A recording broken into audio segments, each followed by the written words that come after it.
Bonjour mes abonnés, j'espère que vous vous portez tous bien. Je suis très content de vous retrouver encore une fois de plus via ce petit tutoriel qui sera donc consacré sur la résolution de l'exercice 2, donc de radioactivité, de la session ordinaire, licence en biologie, session ordinaire 2023-24. Donc, nous avons déjà commencé à traiter la session en fait, ordinaire des chimistes, donc l'exercice de radioactivité qu'on avait déjà corrigé. Donc, si vous n'avez pas encore visualisé, il y en a déjà sur la chaîne, vous pouvez aller voir. Et donc, aujourd'hui, on va traiter aussi l'exercice de radioactivité des biologistes. Alors, sans plus tarder, on y va. Alors, donc, solution 2. Alors, qu'est-ce qu'on nous dit? Alors, on nous dit, pour traiter certaines maladies, un praticien médecin utilise une source contenant du cobalt. L'élément radioactif, la masse de la source est M0 qui est égale à combien? À 10 mg. Alors, on dit, à la date de T égale à 0, la source ne contient que 1% d'éléments radioactifs. Attention, parce que ça, c'est une donnée très importante. Hein. À T égale à 0, la source ne contient que 1% d'éléments radioactifs. D'accord? Ça ne veut pas dire qu'après à T quelconque, le pourcentage ici d'éléments radioactifs augmente. Hein. Ici, ça ne veut pas dire ça. De toutes les façons, avant de résoudre, je vais vous faire un petit rappel. Après, la question qu'on nous demande, c'est déterminer à T égale à 0 le nombre d'atomes radioactifs contenus dans la source. Alors, pour répondre donc à la première question, il faut donc exploiter à T égale à 0, la source ne contient que 1% d'éléments radioactifs. Alors déjà, vous devez comprendre qu'il existe dans la nature des noyaux qui existent dans la nature en un mélange. Je prends par exemple le cas du carbone. Hein. C'est vrai que le carbone ne fait pas l'objet de cet exercice, mais je prends l'exemple du carbone parce que c'est quand même quelque chose qui est connu et vous le savez déjà. D'accord? Donc, qu'est-ce qu'on nous dit? Alors, on nous dit que, donc j'étais en train de vous dire qu'il existe, il y a des noyaux des atomes qui existent dans la nature en un mélange. Par exemple, le carbone. Alors, le carbone sans Z égale à 6. Donc, c'est juste un petit rappel. C'est pour faire asseoir une certaine notion qui va nous permettre donc de résoudre facilement l'exercice. Alors, le carbone, par exemple, il existe dans la nature en un mélange. Donc, le carbone sans Z, c'est 6. Vous avez le carbone 12. Vous avez le carbone 13. Vous avez le carbone 14. D'accord? Alors, le carbone 12 et 13, d'accord? Et 14, ce sont des isotopes. Hein. Déjà, il faut, il faut savoir, ce sont des isotopes. Pourquoi? Parce que la seule différence, c'est sur leur nombre de masse. D'accord? Le nombre de Z ne change pas. Donc, du coup, le carbone 12 est stable. D'accord? Il n'est pas radioactif. Hein. C'est-à-dire qu'il ne subit pas la radioactivité puisqu'il est stable. C'est un noyau qui est stable. Le carbone 13 aussi est stable. D'accord? Mais attention, le noyau d'atomes de carbone 14 est radioactif. Radioactif. C'est-à-dire que lorsque vous avez des isotopes, hein, un mélange des isotopes, il y a des isotopes qui peuvent être stables et d'autres qui sont instables. Par exemple, le cas de l'atome de carbone. D'accord? Alors, maintenant, il existe aussi dans la nature en des fractions différentes. C'est-à-dire que l'isotope le plus abondant ici, c'est le carbone 12. Donc, il est autour de 98%. Et vient le carbone 13, il est autour de 1%, je pense. Et lui, il est autour de quelques pourcentages, parce que lui, c'est 1, et quelques. Et lui, il est en forme de poussière, peut-être 0,01%. D'accord? Alors, donc je reviens ici, dans l'exercice, pour vous montrer que le pourcentage qu'on nous a donné, ici, c'est dans le cadre d'un mélange des isotopes. D'accord? Donc, on vous dit, par exemple, à T égale à 0, la source ne contient que 1% d'éléments radioactifs. C'est-à-dire que cette source-là, c'est donc un mélange en fait des isotopes. Et dans un mélange des isotopes, vous aurez des isotopes qui sont stables et d'autres qui ne sont pas stables. Par exemple, les isotopes qui sont stables ici, si vous faites la somme, donc on a autour de 99% des noyaux qui sont stables et enfin 99% virgule quelque chose, hein, parce que le noyau 14 qui est instable est autour de 0,001%. Donc c'est la même chose avec le cobalt ici. Alors, le cobalt, on nous dit qu'il n'y a que 1% d'éléments qui est radioactif. Ça veut dire quoi? Ça veut dire que dans cette source-là, vous avez donc un mélange, en fait, des isotopes de cobalt et que les cobaltes qui sont stables sont autour de 99% de cobalt, d'accord? D'accord? Et il y a juste 1% en fait de cobalt qui sont comment? Qui sont radioactifs. Voilà ce que ça veut dire. Radioactif. Ici, ça ne veut pas dire que après un instant T, on va passer de 1% à 2%. Non. Ça veut juste dire que vous avez une source, donc un mélange des isotopes. Et dans ce mélange des isotopes, vous avez 1% seulement des isotopes qui sont radioactifs. Par exemple, dans le cas d'un mélange des isotopes du carbone que je viens de vous expliquer. Donc, c'est la même chose dans le cas du cobalt. D'accord? Alors, qu'est-ce qu'on vous dit? On vous dit de déterminer à l'instant initial le nombre d'atomes radioactifs contenus dans la source. Voilà. Donc, la première question, on nous demande de trouver le N0, le nombre de noyaux à l'initial. Alors, qu'est-ce qu'on nous a donné? On nous a donné le pourcentage des noyaux radioactifs à T égale à 0. Et on nous demande de trouver le nombre de noyaux radioactifs. Alors là, c'est simple. Pour trouver le nombre de noyaux radioactifs, d'accord, vous multipliez donc votre pourcentage, parce que là, on a juste 1% des noyaux qui sont radioactifs à l'instant initial. D'accord, donc ça fait soit 0,01. D'accord, mais là, c'est en termes de fraction, ou en termes de pourcentage, ou en termes de proportion. D'accord, c'est-à-dire que dans la nature, vous avez une proportion de 1% des noyaux qui sont de cobalt qui sont radioactifs, alors que 99% sont stables, donc non radioactifs. Donc le nombre ici, on va pas seulement s'arrêter en pourcentage, parce que si vous laissez ça en pourcentage comme ça, ce n'est pas un nombre réel. D'accord? C'est juste une fraction en fait, c'est une quantité en fraction, en pourcentage. Donc ce qu'on va faire ici, on va multiplier ça fois la constante d'Avogadro, parce que la constante d'Avogadro ici va nous permettre donc d'avoir ça en termes de quantité réelle. Donc on va multiplier fois la constante d'Avogadro, 10 puissance 23. Voilà le nombre de noyaux dans le 1%, d'accord? C'est-à-dire le nombre de noyaux de 1% radioactifs. C'est-à-dire qu'à partir du moment où vous avez une certaine quantité en pourcentage, vous voulez trouver ça en quantité réelle, mais vous multipliez par la constante d'Avogadro. Voilà. Voilà donc la première question. J'espère que c'est clair. Donc ne confondez pas quand on vous dit que la source ne contient que 1% à l'initial. Ça ne veut pas dire que quand le temps va évoluer, on va passer de 2%, 3%, 4%. Non, ça veut juste dire que votre source, en fait, ici, contient donc un mélange des isotopes et il y a des isotopes qui sont stables et d'autres qui sont instables. Et ces isotopes-là existent dans la nature en des proportions ou des pourcentages inégales. Voilà. Et donc, le 1% ici, c'est le pourcentage, en fait, des isotopes radioactifs dans la nature. Dans le cas dans le cas du cobalt. D'accord?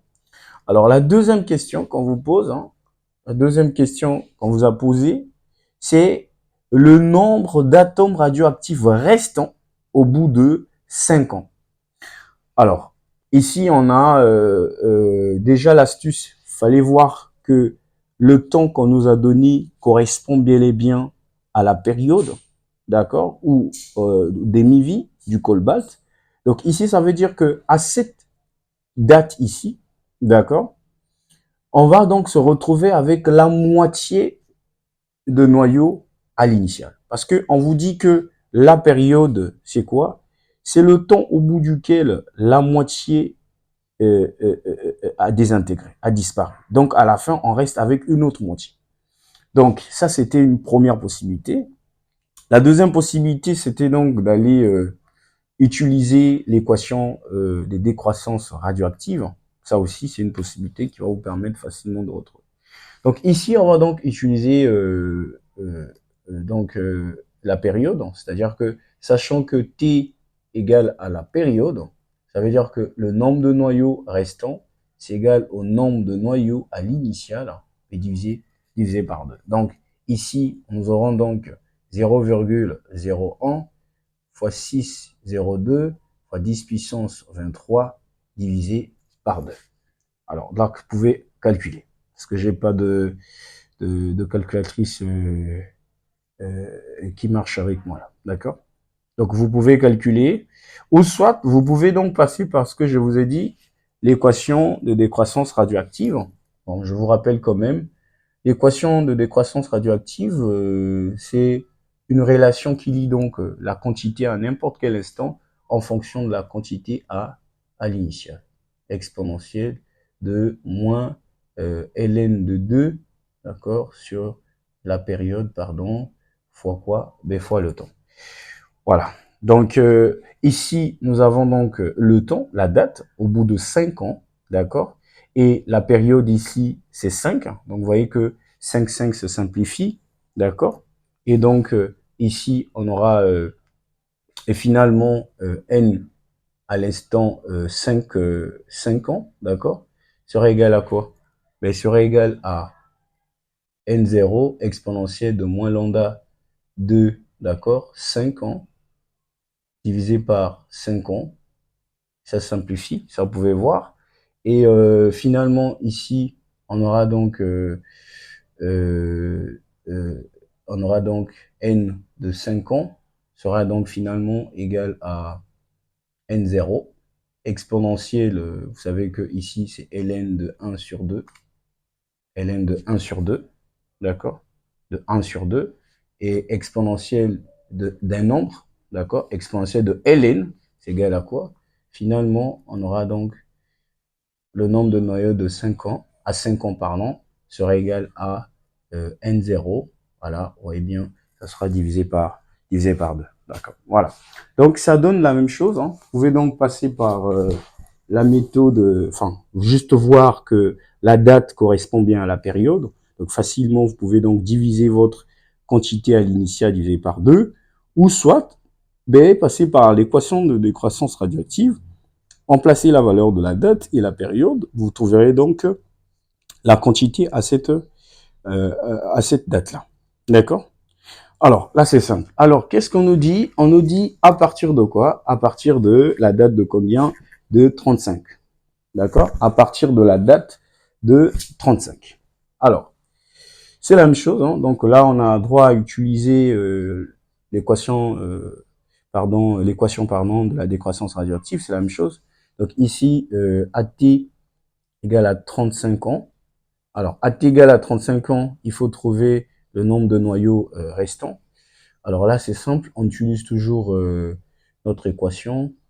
À 5 ans sera finalement égal à n0 qui est déjà connu, qu'on connaît, exponentielle de moins ln de 2, d'accord? La date, c'est 35 ans, d'accord, sur 5 ans, qui est la période qui ne change pas, d'accord? Et donc, 35, il est 5 fois 7, en fait, d'accord? Ça se simplifie, d'accord? Donc, après, vous aurez donc n 35 ans sera égal à n0, d'accord, moins ln de 2. Ici, vous aurez fois 7. Voilà, fois 7. C'est-à-dire que 5 fois 7, ça fait 35. D'accord? 5, ça simplifie, et puis vous calculez. D'accord? Comme je vous ai dit, j'ai pas de machine qui marche avec moi ici. D'accord? Qui marche bien avec moi, sinon je devais vous aider à calculer. Mais je vous fais confiance parce que c'est très simple à calculer. D'accord? Et la dernière question qu'on vous demande, c'est au bout de combien d'années ce praticien, d'accord? Donc on vous dit, au bout de combien d'années ce praticien pourrait-il se servir de cette source pour soigner ses patients, d'accord? Pour soigner ses patients. Alors, vous devez savoir qu'à l'initial, on n'avait que 1% de noyaux radioactifs. D'accord? C'est-à-dire que dans ce mélange des isotopes dans cette source, il y a 99% de colbates qui sont stables, hein, c'est-à-dire qui ne sont pas radioactifs, mais il y a juste 1% en fait de noyaux radioactifs qui sont comment? Qui sont radioactifs, hein, de colbates qui sont radioactifs. Donc on sait que la décroissance, la désintégration en fait, c'est la disparition de noyaux, d'accord? Donc on vous demande à partir de quelle date, d'accord? C'est ça qu'on demande. Au bout de combien d'années ce praticien pourra-t-il utiliser cette source? C'est-à-dire, Le praticien, pour utiliser cette source, il faut qu'il y ait toujours ces noyaux radioactifs. Alors, qu'est-ce qu'on vous a dit à propos de cette source? Alors, en bas, on nous dit que la source sera utilisable tant que le nombre de noyaux radioactifs contenus dans la source, d'accord? C'est-à-dire que tant que dans les 1% de noyaux radioactifs ici, tant que ces noyaux radioactifs, voilà, on dit quoi là, attendez. Donc on dit au bout, enfin on dit la source sera utilisable tant que le nombre de noyaux radioactifs contenus dans la source est supérieur ou égal à 10% du noyau initial. D'accord? C'est-à-dire que, alors ici ça veut dire, c'est la dernière question, c'est la question 3, c'est de trouver, donc trouvons le temps. Voilà, trouvons le temps. Alors, le temps, on demande que ce praticien pourra-t-il se servir de cette source pour soigner ses patients. Alors, qu'est-ce qu'on dit ici en bas? On dit que la source sera utilisée tant que le nombre de noyaux radioactifs dans la source est supérieur. Donc, tant que le nombre de noyaux radioactifs dans cette source sera supérieur ou égal à 10% du noyau initial, cette source sera toujours utilisable. Ça veut dire quoi? Ça veut dire que tant que le nombre restant de noyaux est égal, d'accord? Donc on va prendre est égal, est supérieur, pardon, ou égal à 10% du noyau à l'initial, d'accord? C'est-à-dire que cette source sera toujours utilisable, d'accord? Alors, comment on va trouver le temps? Ben, on va trouver le temps en faisant l'égalité, parce qu'on a dit supérieur ou égal. Donc, cette inégalité va nous permettre de savoir à quel moment cette source sera toujours utilisable. Mais si on fait l'égalité, on trouve le temps, on est d'accord, à partir duquel, en fait, la source sera toujours utilisable. Donc, en prenant cette égalité, donc NT sera égal à 10%, donc soit 0,1, d'accord, de la quantité A initiale. D'accord? Donc, si on prend cette égalité, ça va nous permettre donc de trouver le temps. D'accord? Ça va nous permettre donc de trouver le temps. Alors, on sait que dans l'équation de décroissance radioactive, qu'est-ce qu'on connaît dans l'équation de décroissance radioactive? On connaît que le NT est égal à quoi? Donc, on sait que le NT, c'est N0 exponentielle de moins lambda, enfin, moins ln de 2 sur t fois la date. D'accord? Alors, nt, ici, c'est égal à combien? Mais on a dit, tant que ça sera égal ou supérieur à 10% de noyau initial, d'accord, cette source-là sera utilisable. Et donc, le médecin, le médecin pourrait se servir de cette source à partir du moment où cette date-là, voilà, c'est-à-dire que cette source-là sera utilisable, c'est-à-dire que le médecin va toujours continuer à s'en servir lorsque le nombre de noyaux restants, on vient de voir ça, est supérieur ou égal à 10% de noyaux à l'initial. D'accord? Et donc, on va prendre l'égalité pour pouvoir chercher le temps. D'accord? Et cette inégalité va nous permettre de savoir à quel moment, pardon, cette source-là sera toujours utilisable. Donc, on y va. Voilà, on remplace, donc on aura 0,1 fois N0, hein, c'est la valeur du noyau restant, c'est-à-dire qu'à partir du moment où le noyau restant sera toujours 10 fois que le noyau à l'initial, on sait que la source sera toujours utilisable. Et ça va nous permettre donc d'aller chercher le temps, d'aller chercher la date. Donc on aura N0 exponentielle de moins lambda de 2 sur la période fois t. Ça peut se partir, ça peut se simplifier. Donc on aura 0,01, pardon, serait exponentielle de moins ln de 2 fois t sur la période. D'accord? Alors, ici, on va composer membre à membre par ln. Ça, vous savez. Par ln, on aura 0,1. Ici, on aura donc moins ln de 2 d'accord, fois t sur combien? Ben, sur t. D'accord? On est d'accord?